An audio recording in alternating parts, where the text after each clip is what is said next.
So welcome back.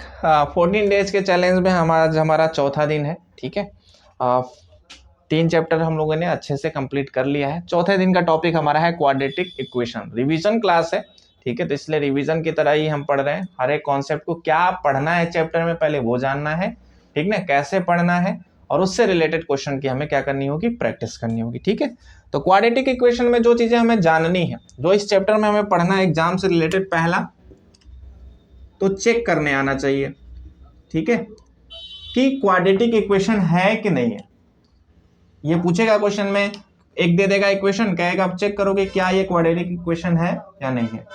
दूसरा चीज factor करना उसका, ठीक है, हमें फैक्टर करना आना चाहिए। क्वाड्रेटिक इक्वेशन दे देगा, फैक्टर करके उसके जीरोस फाइंड करने के बारे में बात करेगा। ठीक है, और क्वाड्रेटिक इक्वेशन के बारे में भी हम लोगों ने दूसरे चैप्टर में पढ़ा था, उसमें जाना था कि किसे कहते हैं, फिर से भी हम देख लेते हैं। बट यहाँ पे पहला काम होगा चेक करना, दूसरा फैक्टराइजेशन, एंड तीसरा काम होगा उसका, ठीक है, तीसरा काम हमें फाइंड करना होगा सबसे important, nature of roots. Question यहां से ज्यादा पूछेगा। ये दो टॉपिक तो जरूर से पढ़ना है, ठीक ना, ये दोनों टॉपिक ही, यानी फैक्टर करना आना चाहिए।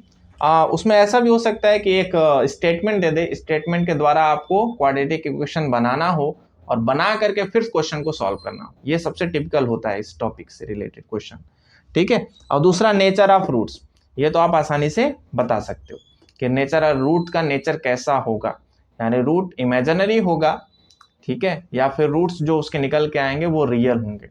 यूपी बोर्ड वाले बात करें अगर, तो द्विघात समीकरण के बारे में बात हो रही है यहाँ पे। क्वाड्रेटिक इक्वेशन, दो घात का समीकरण, द्विघात समीकरण के बारे में बात हो रही है, लिख भी दे रहा हूं, द्विघात समीकरण, द्विघात समीकरण। तो इसमें हमें पहला काम करना होगा, चेक करना होगा कि द्विघात समीकरण है कि नहीं है, ठीक है। फिर उसका गुणनखंड करना होगा, गुणनखंड करना होगा, और गुणनखंड करने के बाद जो उसके रूट्स निकल के आएंगे, जिनको हम शून्यांक कहते हैं, ठीक है, उनका नेचर, उनकी प्रकृति कैसे होगी। पूछेगा शून्यांकों की प्रकृति बताओ, शून्यांकों की प्रकृति, ये हमें पढ़ना है, शून्यांकों की प्रकृति। ठीक है, तो चलो बारी बारी से जान लेते हैं, क्योंकि टाइम कम है तो टाइम वेस्ट ना किया जाए। टॉपिक स्टार्ट करते हैं, ठीक है। तो चेक कैसे करना है, तो जो इसका स्टैंडर्ड फॉर्म होता है ax² plus bx plus c, ये होता है क्वाड्रेटिक इक्वेशन का स्टैंडर्ड फॉर्म। यानी अगर कोई भी इक्वेशन है उसकी मैक्सिमम पावर अगर 2 है तो उसे हम कह देंगे कि क्वाड्रेटिक इक्वेशन है, वो चाहे जहां भी हो। ठीक है, जैसे अगर मैं कुछ इक्वेशन लिखूं 5x प्लस 3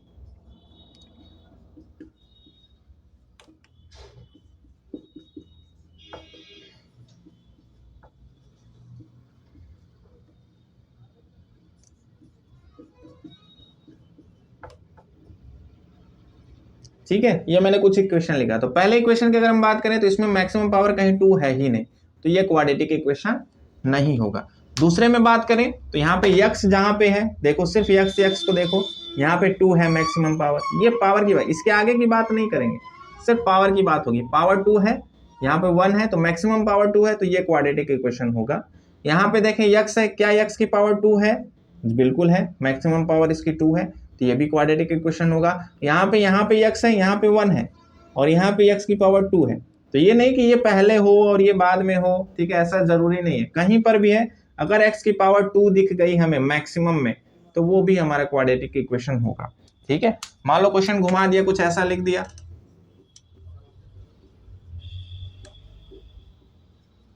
ठीक है, ये लिख दिया। अब इसमें पावर 2 है बट मैक्सिमम पावर यहाँ पे 3 आ गई है, यानी 2 से ज्यादा वाला पावर भी यहाँ पे मौजूद है, तो ये क्वाड्रेटिक इक्वेशन नहीं होगा। ठीक है, चलो और क्वेश्चन लेते हैं, देखते हैं।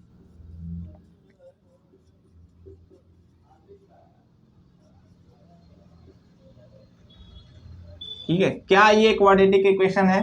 ठीक है, तो पहली नजर में तो दिख रहा है कि पावर 3 है, नहीं होगा, बट ये है।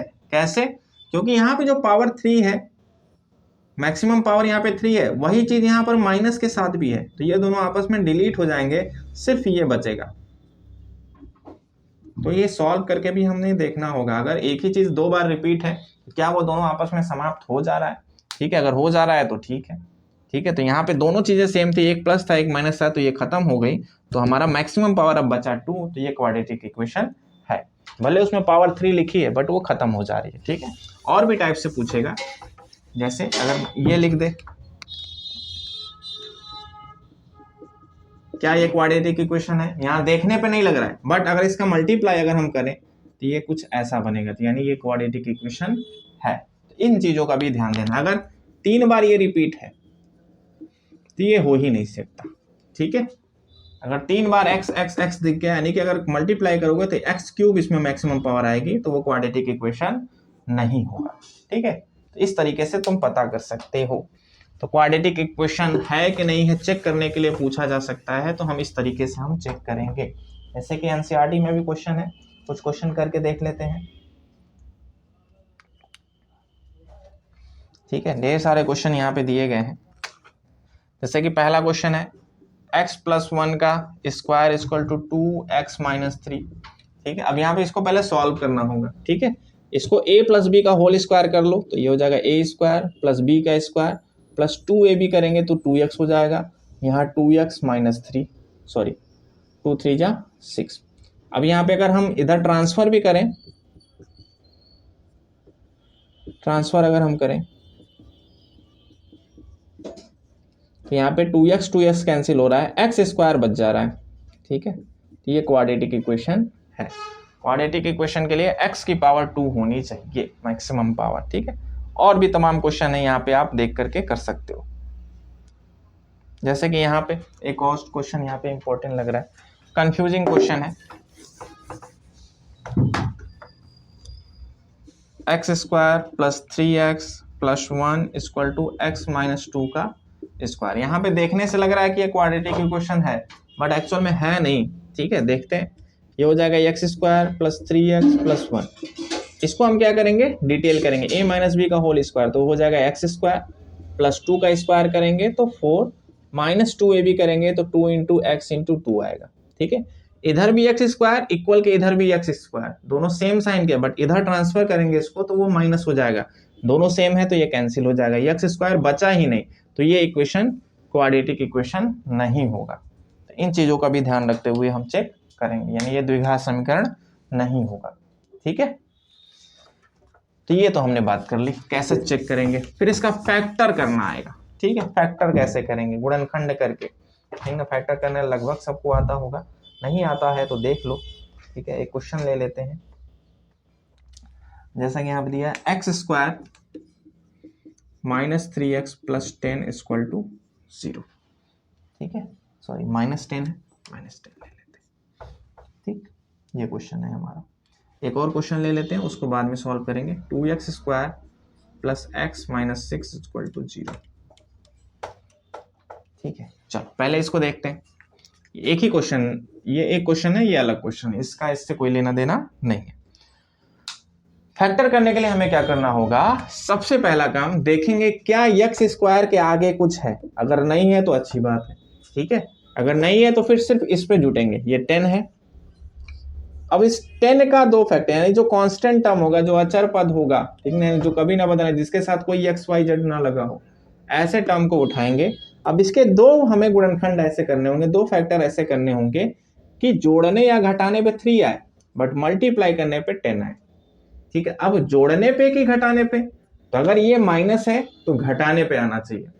ठीक है, अगर ये -10 है तो यहाँ पे हम ऐसा ढूंढे कि घटाने पे 3 आए, अगर ये प्लस होता तो हम ऐसा ढूंढते हैं कि प्लस करने पे 3 आए। ठीक है, अगर यहाँ इसके आगे कुछ नहीं है तो इस 10 का फैक्टर करेंगे तो पहला फैक्टर 10 और 1 हो जाएगा, 10 1 जा 10। ठीक है, बट इसको घटाएंगे तो 3 नहीं आएगा।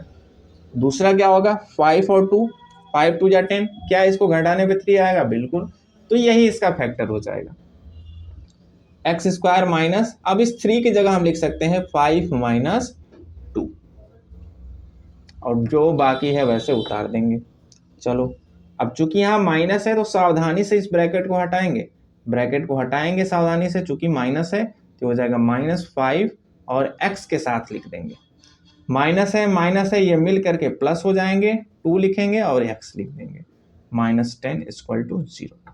ठीक है, अब इन दोनों का एक अलग जोड़ा, इन दोनों का एक अलग जोड़ा बना लेंगे। इन दोनों जोड़ों में कॉमन क्या है, तो ये है x। x निकालेंगे तो यहाँ बचेगा x स्क्वायर था, तो एक x निकाल लिया तो x यहाँ पे बच गया माइनस, यहाँ से x गया तो ये हो गया 5 प्लस, इन दोनों में कॉमन x तो नहीं है, 2, क्या दोनों 2 से कट जाएंगे, हाँ कट जाएंगे, चलो यहाँ से x माइनस 5। ठीक है, ये दोनों बराबर अगर आ गए तो यानी कि तुमने गुणनखंड सही किया हुआ है। ये दोनों बराबर आने चाहिए, दोनों x माइनस 5 हो गया, निकाल के एक जगह लिख लो, बचा क्या, x बचा प्लस 2 बचा इक्वल टू 0। अब मैंने बताया था कि अगर a गुणे b अगर ये 0 हो रहे हैं तो या इसका मतलब है या तो a 0 होगा या तो b 0 होगा, तभी ऐसा पॉसिबल है, अदरवाइज पॉसिबल नहीं है। तो यहाँ पे x माइनस 5 और x प्लस 2 का यहाँ मल्टीप्लाई हो रहा है और ये 0 आंसर आ रहा है, इसका मतलब या तो x माइनस 5 इक्वल टू 0 होगा या तो x प्लस 2 की वैल्यू 0 होनी चाहिए। तो अगर x माइनस 5 0 है तो x का मान 5 आएगा, और अगर x प्लस 2 0 है तो x का मान माइनस 2 आएगा। और मैंने पहले भी बताया था चैप्टर नंबर 2 में कि अगर क्वाड्रेटिक इक्वेशन है, 2 घात का पावर है, 2 पावर का इक्वेशन है, ठीक है ना, तो इस कंडीशन में हमें क्या करना होता है, इस कंडीशन में 2 आंसर आते हैं, तो एक अल्फा आ गया 5 और एक बीटा आ गया -2। तो ये 2 इसके जीरोज हो गए, 2 शून्यांक होंगे या 2 रूट्स कह लो। ठीक है, इसको देख लो, छाप लो।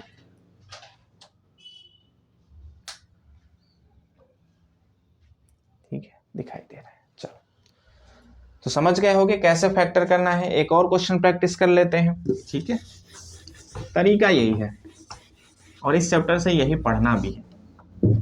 चलो ये है question, 2x square plus x minus 6 equal to 0। अब यहाँ पे क्या है, मैंने कहा था ना x स्क्वायर को पहले देख लेंगे, यहाँ पे ये 2 दिख गया हमें, तो अब क्या करेंगे, 2 भी लेना होगा और यहाँ पे 6 दिख गया तो 6 भी लेना होगा। ये हो गया 12।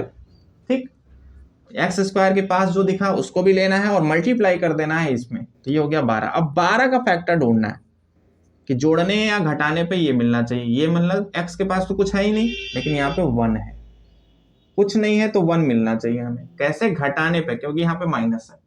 ठीक है, चलो पहला फैक्टर होगा 12 और 1, 12 कम 12 नहीं हो सकता। दूसरा फैक्टर होगा क्या हो सकता है, 6 दूनी 12। ठीक है, तो 6 और 2 को घटाएंगे 1 नहीं मिलेगा। ठीक है भैया, 4 3 12, ठीक है, 4 और 3 को घटाएंगे तो 1 मिल जाएगा। चलो यही इसका फैक्टर होगा।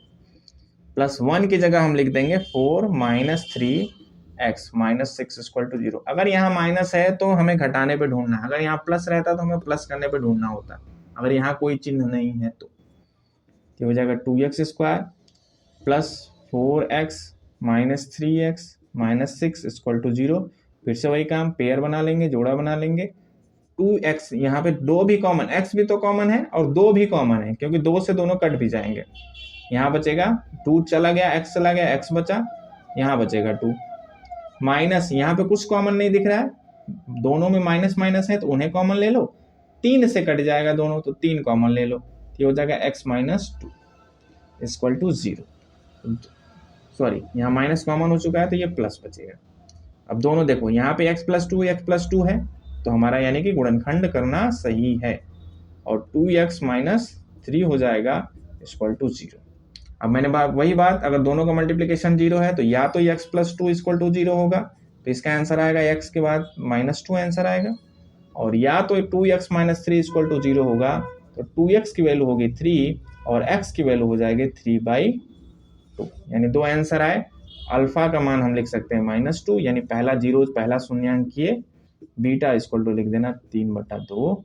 ये 2 आंसर हो गए इसके, क्योंकि क्वाड्रेटिक इक्वेशन है तो 2 आंसर आने लाजमी थे, तो 2 आंसर हमारे आ गए। इस प्रकार से इस चैप्टर में ये वाला टॉपिक हम आसानी से कर सकते हैं। ठीक है, चलो एक क्वेश्चन और कर लेते हैं। इसमें क्वेश्चन बना करके, यानी इक्वेशन बना करके हमें सॉल्व करना होगा, तो उसे कैसे करेंगे देख लेते हैं।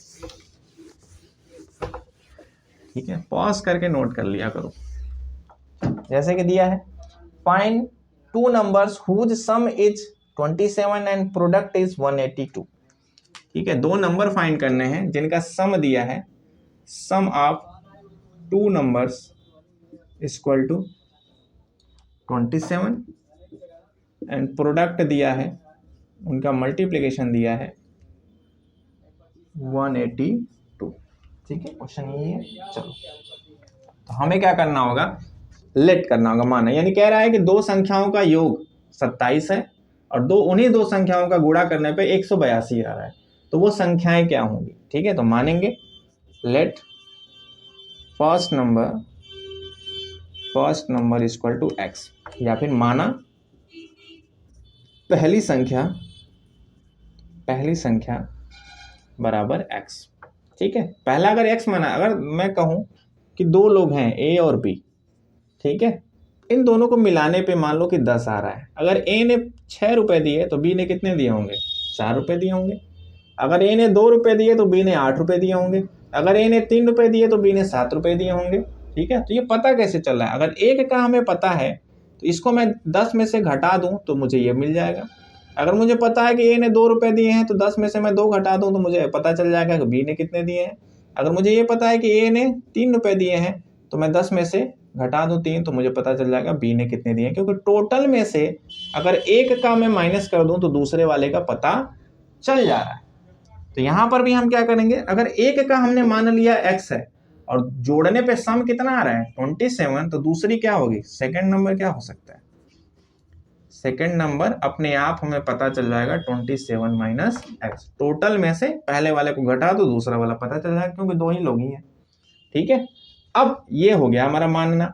अब अकॉर्डिंग टू द क्वेश्चन, प्रश्नानुसार क्या कहेंगे हम, प्रोडक्ट 182 है किसका, नंबर्स का, पहला नंबर है x, दूसरा है 27 माइनस एक्स, तो x का मल्टीप्लाई करेंगे 27 माइनस एक्स में तो आंसर आना चाहिए 182। चलो मल्टीप्लाई कर लेते हैं, तो ये हो जाएगा 27x माइनस एक्स स्क्वायर 182।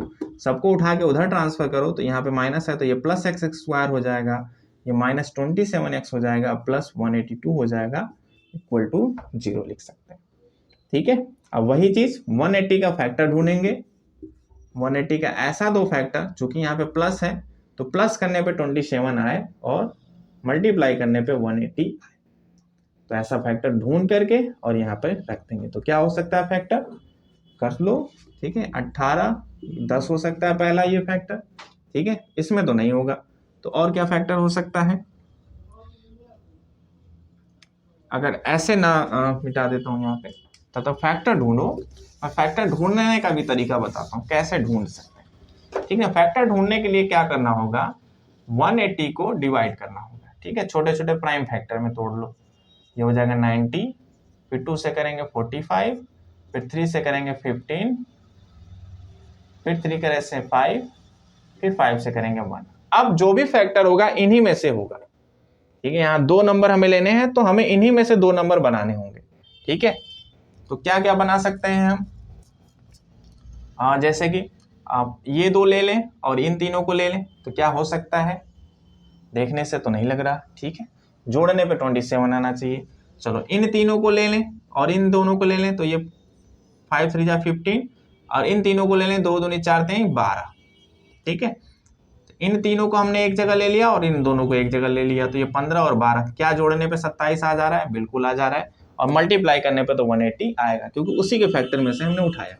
तो इस प्रकार से आप फैक्टर भी ढूंढ सकते हो, यानी यहाँ पे लिख लो 15 + 12 x + 180 = 0, एक्स स्क्वायर माइनस ये हो जाएगा 15x, चूंकि माइनस बाहर है तो दोनों अंदर वाले माइनस हो जाएंगे क्योंकि प्लस है अंदर, 12x + 180 = 0। ठीक है, मिटा के यहाँ लिख लेता हूँ। अब यहाँ से आएगा x square minus 15x minus 12x + 180 = 0। इन दोनों में कॉमन क्या दिख रहा है, x कॉमन दिख रहा है, तो हो जाएगा x - 15। इन दोनों में कॉमन है -12, तो 12 करेंगे तो गायब, यहाँ प्लस है, चूंकि माइनस कॉमन लिया तो माइनस बचेगा। 12 से 180 को काटेंगे तो 15 आएगा, = 0, क्योंकि यही वाला आना चाहिए इधर। हो जाएगा x - 15 और ये हो जाएगा x - 12 = 0।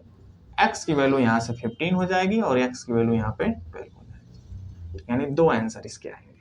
ठीक है, दो नंबर हो गया 15 और 12, दोनों को ऐड करेंगे तो 27 हो जाएगा, मल्टीप्लाई करेंगे तो प्रोडक्ट 182 था। ओहो, मिस्टेक हो गई, मिस्टेक। चलो इसको 180 कर लो, ठीक है, क्वेश्चन मैंने गलत, क्वेश्चन सही था, मैंने यहाँ पे गलती कर दी, इसको ट्रांसफर किया तो मैं उसको 180 की जगह 182 की जगह 180 लिख दिया मैंने। तो इसके हिसाब से आंसर ये आएगा। ठीक है, 182 रहता तो आंसर कुछ और आता। ठीक है, वहाँ पे थोड़ी सी मिस्टेक हो गई, उसके लिए सॉरी। मैंने प्रोडक्ट 182 लिखा था, यहाँ पे 182 लिखा था, बट ट्रांसफर किया तो मैंने यहाँ 180 लिख दिया। फिर उसका मैंने फैक्टर ढूंढा तो ये आंसर आया। ठीक है, ये भी आंसर हो सकता है इसके अकॉर्डिंग। अगर 182 रहेगा तो आंसर दूसरा आएगा। तरीका मेन है कि तरीका ये है कि क्वेश्चन तो इधर उधर होते रहेंगे, तरीका यही रहेगा, लगाएंगे इसी तरीके से। ठीक है, अब इसके बाद सबसे जो मेन चीज इस चैप्टर में हमें रिवीजन करना है और पढ़ना है, और जिनमें से क्वेश्चन तुम्हें एमसीक्यू में भी मिलेगा और यही क्वेश्चन तुम्हें फंसाएगा भी, नेचर ऑफ। तो अब हम बात करते हैं नेचर ऑफ रूट्स की, जिसको हिंदी में कहा जाता है मूलों की प्रकृति।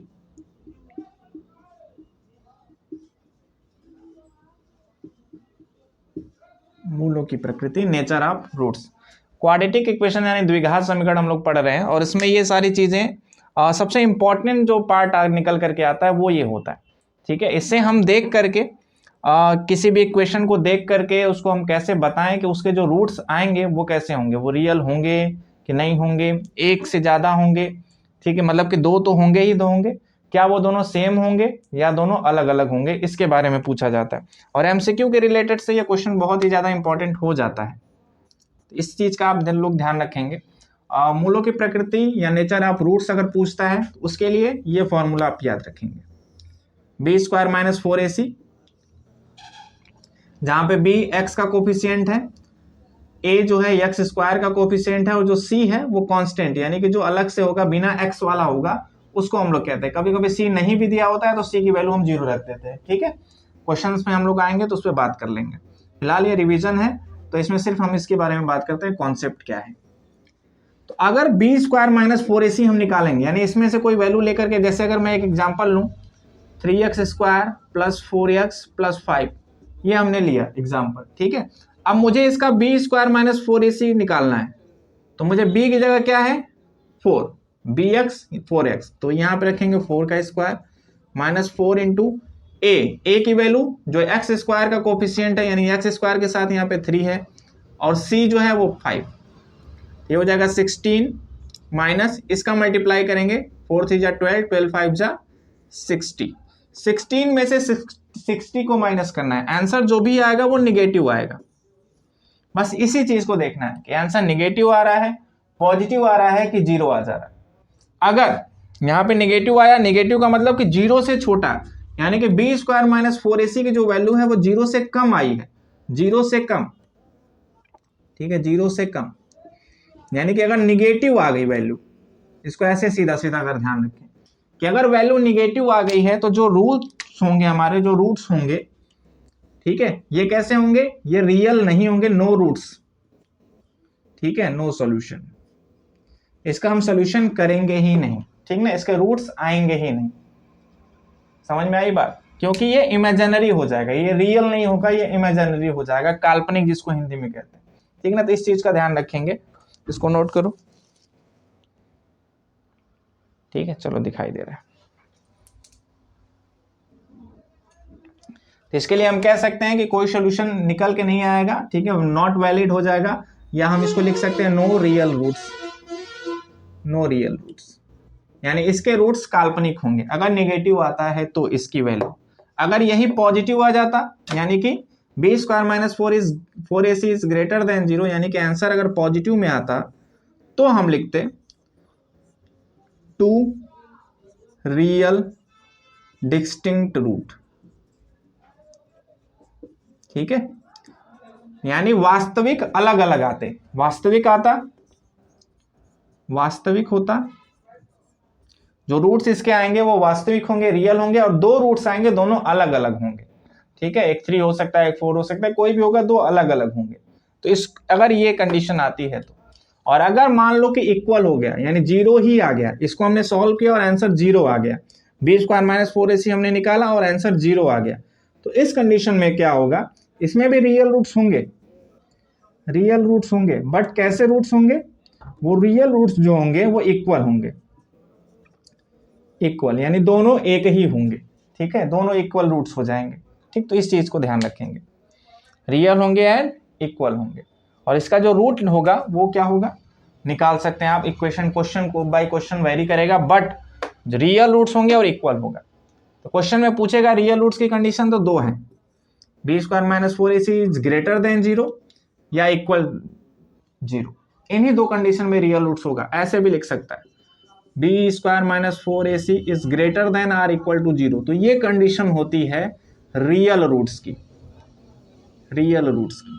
अगर लेस देन 0 है तो ध्यान रखना, अगर लेस देन 0 है तो नो रियल रूट्स होंगे ही नहीं, काल्पनिक होंगे उनके मूल, जो भी मूल होंगे शून्यांक निकल के आएंगे वो काल्पनिक होंगे। तो इस चीज को आप ध्यान रखेंगे, ठीक है, नोट कर लो, मिटा देता हूं।